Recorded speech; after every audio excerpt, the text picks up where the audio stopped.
You are uniquely wired with a voice. Like God gave you a voice that's very specific and unique, and your style, everything, and just sound like you. Hey, I'm Andrea Olson. I've been leading worship and training worship leaders for nearly 20 years, and my mission is to support worship leaders just like you in volunteer-supported ministries because I know what it's like. I've been there. It's amazing, but you have a big job, and sometimes you might feel a little bit alone. But I'm here to remind you that you aren't. We'll cover spiritual and leadership growth, practical resources, and get encouragement from other worship leaders from all over the world. I truly want to see you lead from the overflow, not the overwhelm. So grab a cup of tea or coffee and join me. Welcome to the Overflow Worship Podcast. Before we get to today's episode, I wanted to tell you something. We have been working behind the scenes on some things in our website, and one of the things is we've been building out some more robust show notes on our website. So with links and tools and resources, the things that we talk about in a more robust manner on our website for you guys. And so if you are interested in the different things that we talk about, connecting with the people or learning more about the resources that we offer, they're going to be explained in more detail on our website. So if you head to overflowworship.com/podcast, you can check those out. And it's also linked in our show notes here, but our show notes in the podcast app itself are a little shorter. So you get the extended version, more information on the website. And with that being said, if you have never left us a review, if you're already in the show notes, would you please head to our main show page and just leave us a review? Write down what has impacted you about the podcast. Why do you love it? And that helps us deliver more content to you on a regular basis and helps us know how to tailor it for your needs. All right, now let's get to today's episode. Well, I'm excited about my guest today on the Overflow Worship Podcast. We actually met in person for the first time just in the last year or so, which was really fun. I was at his conference down in Chicago, and we'll maybe get to talking about that. But I just would love to welcome Matt McCoy from Loop Community. Thanks for being on the podcast. Yeah, thanks for having me. Good to see you again. Yeah, absolutely. You too. So for those who don't know about you, about your the services you provide at Loop Community and just a little about you, will you tell everybody about yourself? Yep. I am a worship leader that lives in Chicago. I've got a wife and 3 kids, and I've lived in Chicago for since 2008. I moved here to lead worship at Willow Creek, and I was on staff there for a few years, and then I went to a church called Harvest Bible Chapel and led worship there. And about 12 years ago, I started a company called Loop Community, loopcommunity.com, where we sell tracks for worship leaders. And the whole idea is just making it really easy for worship leaders to use tracks at their church, whether they're a church of 50 people or a church of 25,000 people. And my dad was a pastor of churches growing up. Like, he was a church planter.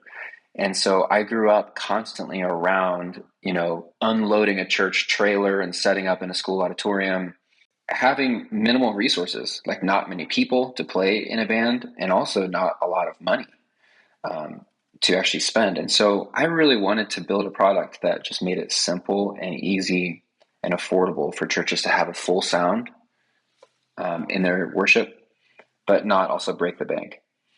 So that's what Loop Community is all about, just easy and affordable tracks for worship.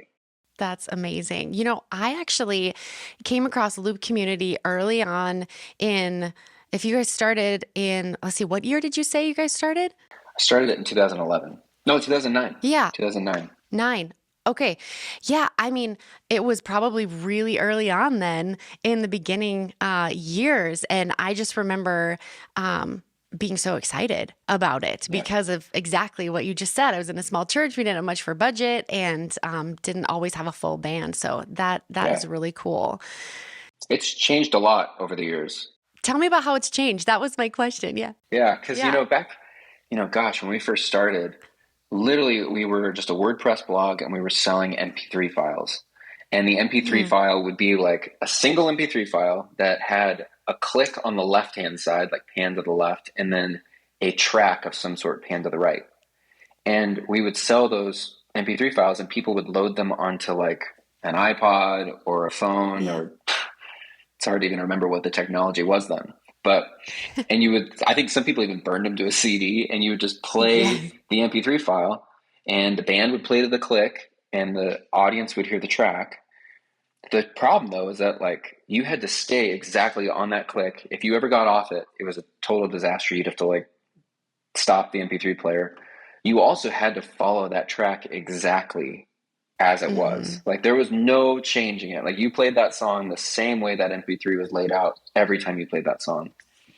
And I Hmm. mean, since then, gosh, over the past 10, 15 years, now it's all like an app on your phone or an iPad that you can manipulate the track, changing the order, the arrangement of the song. You can move the Hmm. chorus to the beginning, or you could change the key or the tempo, like right on the fly with just a few clicks of a button.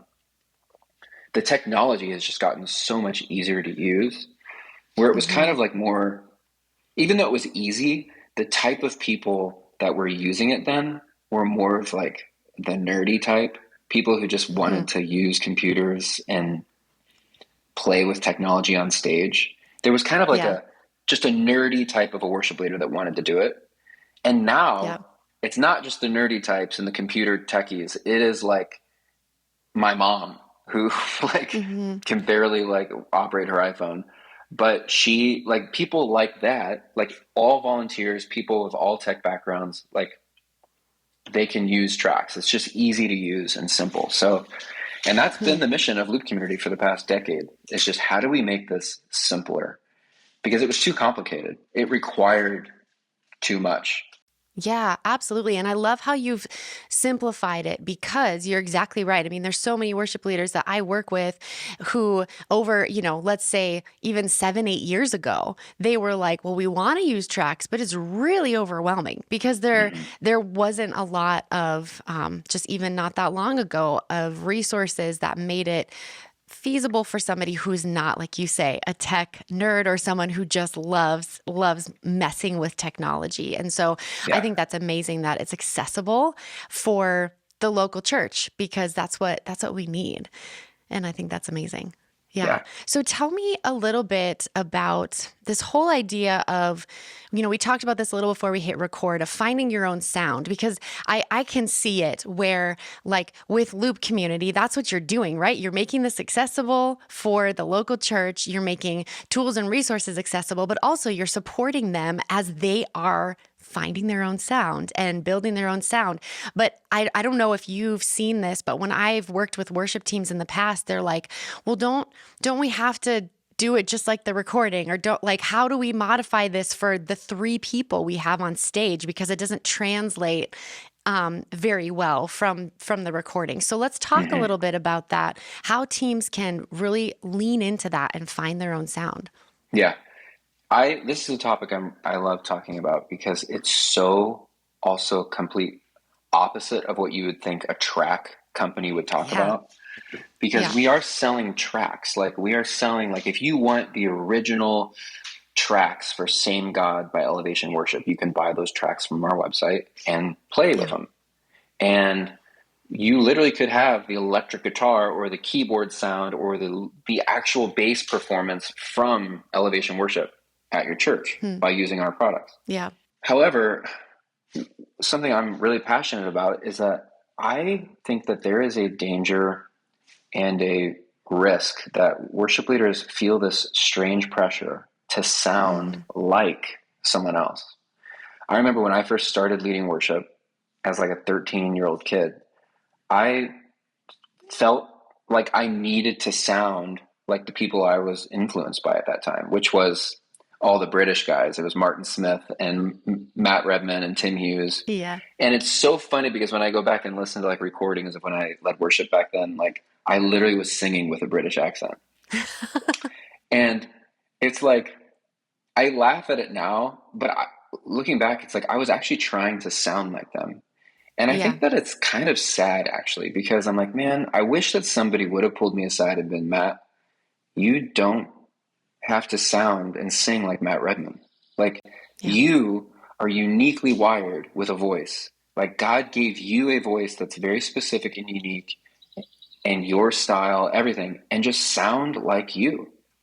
Don't feel the pressure to sound like someone else. And I feel like worship leaders feel that now. Like they feel like they need to sound like Elevation Worship and Hillsong, and they want their band to sound that way.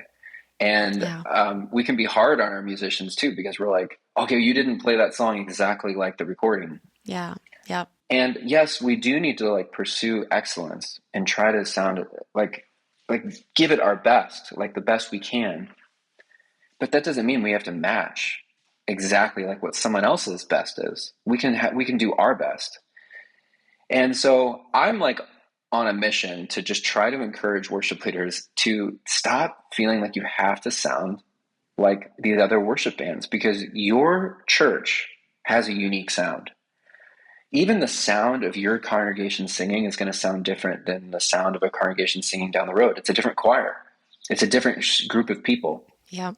with different backgrounds, and like everything is just different. And so like embrace that and lean into it and enjoy it. It is the sound of your church. And some people like, well, my church doesn't sing, and that's a different issue. That might just be that you might need to do more coaching and actually leading them Yeah. to get them to sing. But when they do, that's your church's sound. And the same thing with your band members. They have a sound.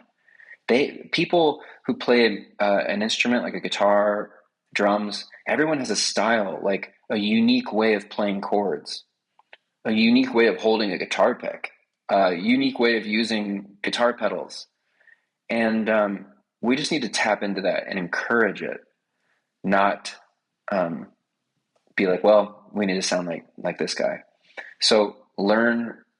I do think we have to keep learning from other people. Yeah. But don't feel pressure that you have to copy them. Yeah, that's so good. And I think it's such an important message for all of us, worship leaders everywhere, right? Because we feel that pressure, or just the awareness of what's happening in the worship world and what music is being released and all of that. So when you talk with people about this, or let's say you're talking with a worship leader and they're like, well, how do I even go about like coaching my team in this? What do you tell them? Yeah. So there are so many resources out there now for worship people. Like you could literally go on YouTube and search like, how do I play this electric guitar part for a song? Yeah. Or how do I play this drum part? And those resources should be used. Like I wish those were around when I started leading worship. They're Yes. amazing. So, I'm not on staff at a church anymore, but if I were like a full-time worship pastor, I would for sure be sending like videos and training materials like that to my team. Like, hey, electric guitar, like check out this like video on how the guy at Bethel like does his guitar effects. Mm-hmm. Not and encourage them though, not to say like this is like because you have to copy him, but use it to be inspired Yeah. and to better yourself in your craft, because you can always learn from other people. But take maybe Mm-hmm. what you learn and like tailor it to be like, how does it fit your sound? And I would encourage them Mm-hmm. in that. I think we should be using those training materials, but take it and apply it to yourself. For sure, just encourage them to not be someone they're not, to sound like who God created them to sound like. When it comes to tracks, it's interesting because a lot of times there's a couple of different things I want to say about this. One is a lot of times churches I've seen will use tracks in a way to actually replace people. Right. So, Right. for example, our electric guitar player is not good at all. So we're going to use electric guitar tracks instead of using him. Yeah. Instead of the opposite, which is what you should be doing, which is trying to grow them in their craft and Yes. helping them by giving them resources that would inspire them and would grow them. Yeah. Or an example would be a church being like, we don't have a bass guitar player. There's no one here that plays bass.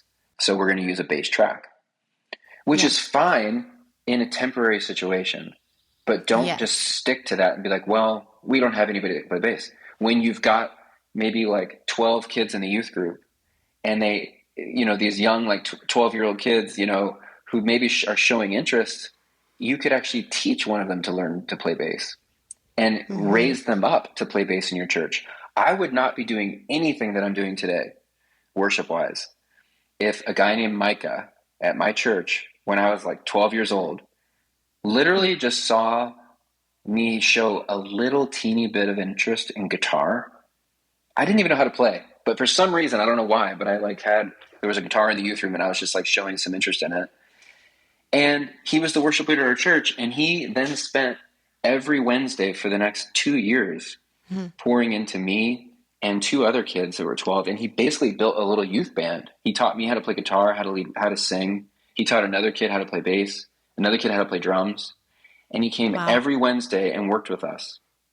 When instead, like churches now might say, some churches might say, well, we don't have a bass player, so we're just going to use a track. Yeah. Who are you raising up to be that bass player? People are much more important than a track. And you should always use people before you would use a track. Tracks are awesome because you can, if you get in a pinch, last minute your bass player calls in sick and you literally have nobody to come play bass. Yeah. Then great. Your worship doesn't have to suffer because of it. You could use a bass track. Yeah. Tracks are meant to enhance like what you already have and help your church with where there's missing pieces like that. Yeah. But not a permanent thing. Mm-hmm. So I'm grateful that guy named Micah did that. And you know what happened is 2 years later, he came every Wednesday because we had youth group that Wednesday night, and he would like lead worship with us and help us do a rehearsal. And I'll never forget one Wednesday, he just like didn't show up. He did not show up. And I called him. It was like 30 minutes went by and I called him like, where are you? Are you coming? And he's like, I'm not coming anymore. You guys have this. You run with it. And literally he just like a mama bird pushing the babies out of the nest. We had to fly and we did. And all of us are still involved in worship to this day. And that's like, 25 years later. So 20 years later, I just love that because I'm like, well, who are we doing that for? Yeah. And I know I'm changing the subject here a little bit, but we need to be thinking about that as worship people. Who are we passing the torch to? Who are we training and raising up to take our places, really, where we then just stop showing up or we're there worshiping alongside with them? So yeah. That is so true and so needed. I keep saying like, if we don't do that, who will? Right? Yeah. Like we can't let our time pass by without investing in the people that are coming up. And it's just such a cool testimony that you shared because it's like that literally changed your life. And Micah probably didn't even realize that was going to happen and that's what he was doing. But it literally altered the course of all three of your lives. And we have that opportunity. And it would be such a missed opportunity if, we just stay laser focused on what we're doing. And okay, I don't have a bass player. I better, like you said, throw the track in for the forever, but we're not doing anything to affect change. Yeah. You know, what's interesting is that I think about it now, that was at a church too, where, we definitely did not have a paid worship leader. We barely had a paid like church, just staff admin. There was a paid pastor and like a staff admin. This guy was like in his young 20s. He probably had a lot of other stuff he could have been doing and he was not getting paid, but he did it. I don't know. I'd actually love to go back and ask him why did he do it? It must have been, he felt compelled to like raise up new worshipers, like young kids. But like, think about the number, like nowadays, every church has like a full-time worship pastor. You've got your full, literally 40 hours a week where you're just thinking about worship. What are you doing with that time? Are you busy messing around with tracks in an app? Or are you thinking about who you could be raising up and teaching? It's a lot harder though to do that, to go that route. But the reward, I feel like, is so much greater. You're changing literally people's lives. So we kind of got off topic there, Andrea, but I think it's so important. No, we didn't. This is perfect. Yeah. It can just be easy to get lost in the busyness. Like you can get so busy planning the sets, getting the tracks ready, getting the charts ready, doing rehearsals that maybe, and it's also your job. So you kind of feel like maybe you need to keep your job by, I don't know, I hate to say it, but like in a way, like I think it's easy for us to hog the mic in a way, Mm-hmm. and Yeah. not let the younger generation come up and take it. Maybe out of fear of losing our jobs or being Mm-hmm. irrelevant or losing a place. But I don't know. I just think we're called to light little sparks, and the fire spreads like everywhere. Those Yeah. people are going to grow up and they're going to go, who knows where? They're going to go to Chicago. They're going to go to California. They're going to go and impact churches all over the place. So Yeah, absolutely. It's like we, as worship leaders, or, really in any like mentorship type of role, but as in this scenario, we have an opportunity and we don't know what that person's life is going to be. Like, we don't know what God has planned for them. And so to have an opportunity to, like you said, light that spark and then, yeah, stand back and say, okay, this is because this isn't about me, right? It's not about me and what God wants to do and me at this church. It's like, what is God doing through his church, right? mm-hmm. In his church through all of these people. And so I think that's such a Yeah, beautiful and necessary perspective. You yeah. know, so here's a question, since we're on this topic, do you have conversations with people or have any insights into like why worship leaders wouldn't step into that mentorship role? Like, is it time? And I know we talked about it a little bit, but let's go a little deeper. Is it like, I just don't have time? Or like, is there something deeper going on that needs to be talked about? Oh, yeah. I think that time would be a very surface level one to Yeah. say, because I think we could all say that. Well, we're just busy and didn't think about it, don't have the time to literally sit down Yeah. with a 12-year-old kid who has no idea how to play guitar and teach him how to play guitar. Yeah.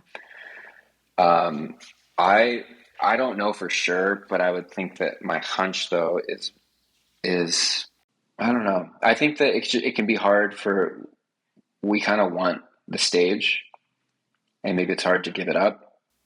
Yeah. It could be also laziness. I hate to say it, but like it is Mm-hmm. harder. That Yeah. is way hard work, teaching Absolutely. someone from scratch. And so there could be a little bit of just like, we have it too easy, paid worship leaders. Like, I, I don't know. I mean, when I first started leading worship, there were no paid worship leaders. Right. It And was all that's kind of volunteers from within. yeah, volunteers Yeah. from Yeah. within. Yeah. And there weren't paid musicians to come play. Like, you weren't paying like a professional guitar player to come play. Like, you literally had to work with what you had. And that was Mm-hmm. maybe that 12-year-old kid that you had to teach, Yeah. because it was all you had. Yeah. And they were interested in learning. Maybe it's lack of a bigger picture. Honestly, it might be lack of just having conversations like this. I don't know if I've heard people talk a lot about this, Mm-hmm. of just like challenging people, be like, hey, we need to keep this on our radar. Like, what are we Yeah. doing to raise up the next generation? Yeah. Yeah.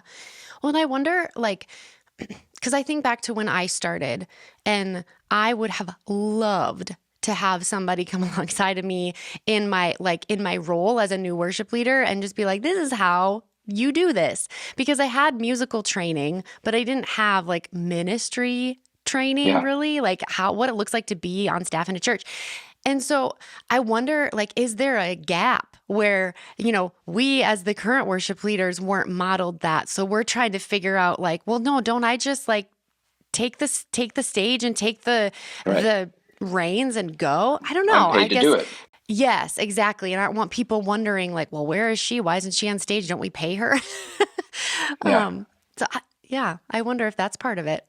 I know. I think it takes intentionality. Typically, a 12-year-old won't come up to someone and say, please Right. teach me to play guitar or teach me to be a worship leader.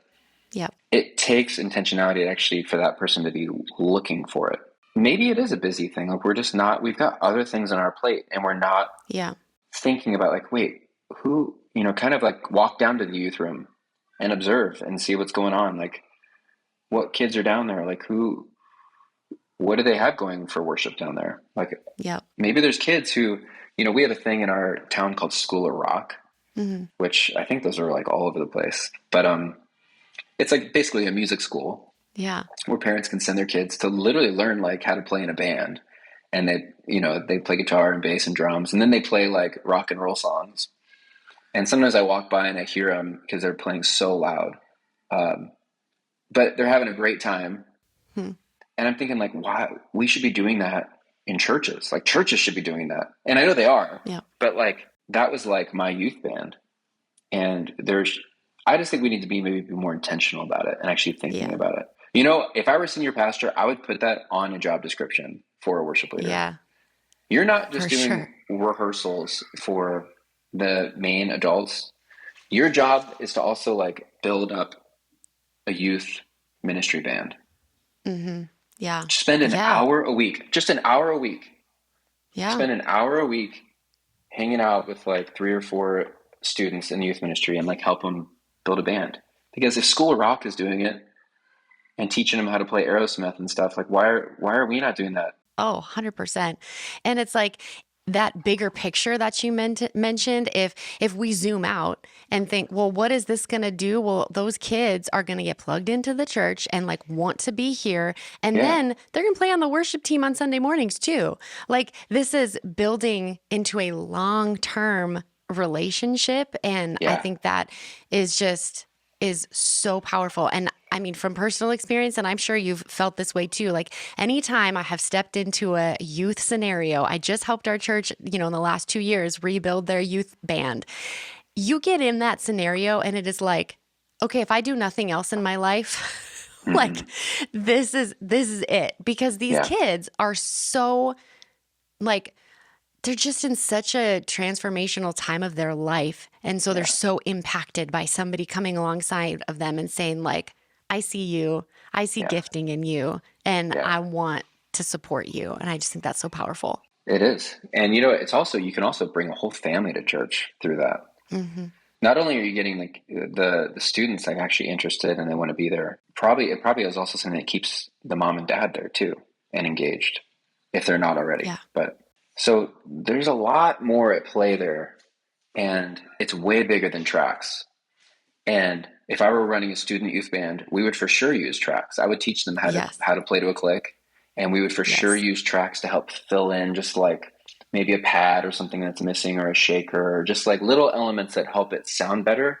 Because what I love about tracks is that it just helps it sound better and more full. Yep. And when it sounds more full, it's energizing for everybody. Everybody wants to keep playing. Yes.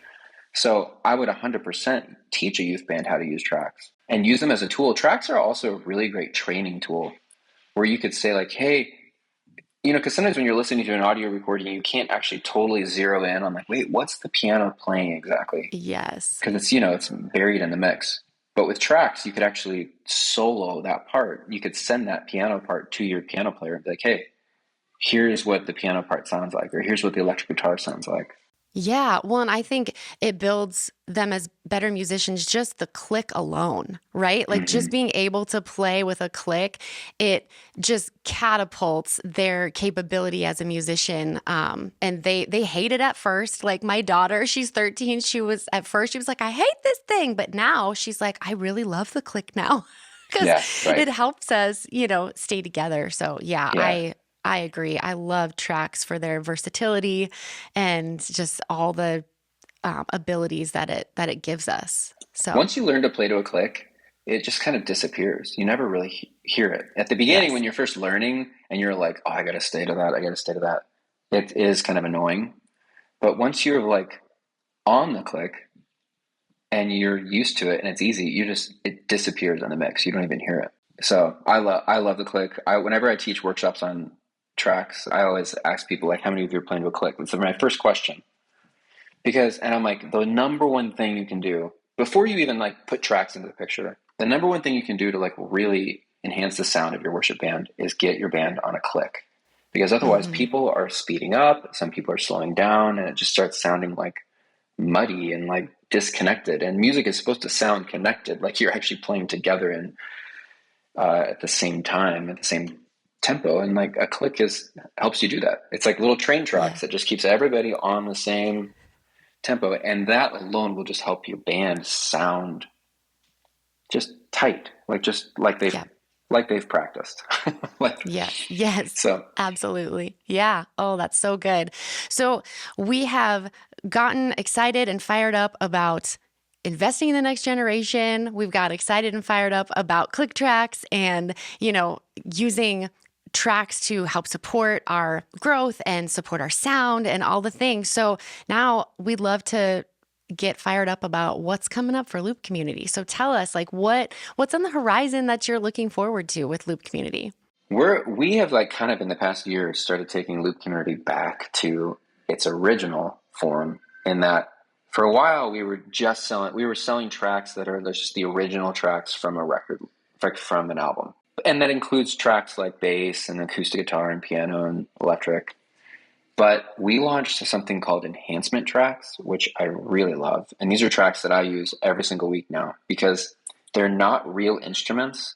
The tracks, if you were to listen to it, it sounds like an electronic track. So like it's just like arpeggiators or pads or like synth parts or just cool like effects that if you listen to it on its own, it sounds like you're listening to like electronic music of that worship song. Yeah.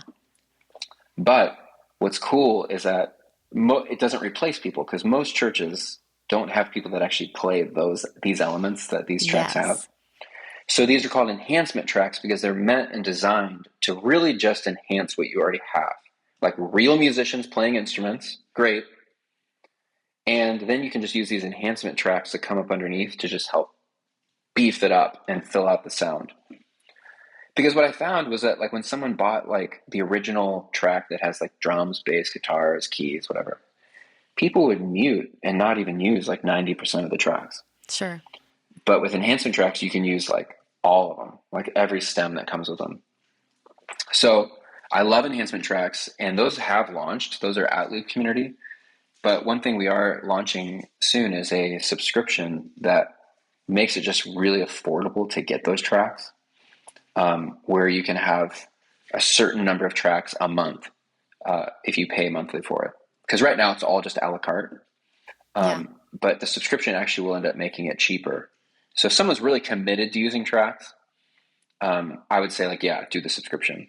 If you're just like brand new getting started and you don't know anything about tracks, you just want to try, I would just buy a few a la carte. So then you can like get a taste for it.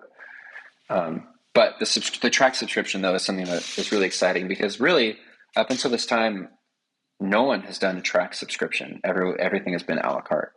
So it's kind of a whole new way for people to get them. That's amazing. I love that. And I agree. Like any tracks that I've used, I mean, I'm muting and like pulling the fader down for most of them because I really just need those enhancement pieces. I think that's going to be really valuable, especially for people in the Overflow Worship community, because they are in small and medium-sized churches. And, they're kind of used to not having players and certain weeks, like, well, we don't always have a bass player. We don't always have a drummer. And they're okay with that. But it is nice to have that enhancement and some of those like fillers that help the sound feel more full. Yeah, it adds in like a shaker or a tambourine. Like I lead worship at our church here in our town. It's like a small church plant of 100 people. And it's almost every week it's just me on a guitar and maybe a guy on a piano. And we'll use enhancement tracks though, because we'll use like the shaker in it, or a pad or a tambourine, and just a little element like that just helps kind of lift everything. So I actually want to say one thing for churches who are really small. Like if you're at a church that's like really, really small and you find that you're maybe the only person, there's churches that we talk to that like literally have just a vocalist. They don't even play an instrument. Yeah. And so they're looking for a track to just sing along with, or maybe they just play guitar. We have another type of track called Light. Lite, a light track. They're the cheapest track we have. They're $4.99. Wow. And what it gives you though is you could search for a song like, Same God by Elevation Worship, and it would give you just the piano, an acoustic guitar, a pad, and a shaker. Oh, and a vocal track too. If you literally didn't have a vocalist at your church, you could use the vocal track. And there are churches that actually are like that actually don't even have a vocalist. So, but those like 5 tracks, and then you could just use whatever you need. Piano, acoustic guitar, shaker, whatever else I said. But check out light tracks if you're at a really tiny church and you literally just like are barely scraping by with getting worship actually happening. Check out light tracks. They're also the price of a cup of coffee. So Right, exactly. Or cheaper, if you have to add shots and change the milk to yeah, oat milk and whatever, it's like $7 now. So no kidding. you're You know what? you're winning Speaking of at that that, price. it is getting so expensive. Speaking of that, just yesterday I went to Taco Bell, which, by the way, Taco Bell is a young man's game. Like, I'm like, oh my gosh, what am I doing? But I went to Taco Bell, and when they asked me to pay, it was $16, and I'm like, what? Are you sure? $16? What? And I'm like, wow, Taco Bell has really gotten more expensive since I literally got 3 tacos, and it was $16. Oh my gosh. Yeah, from the 99-cent days, I right? know. It had been a while since I've been there, and I'm like, wow, I did not Yeah, realize. that is I was like, this wild. better be like an Wow. amazing taco.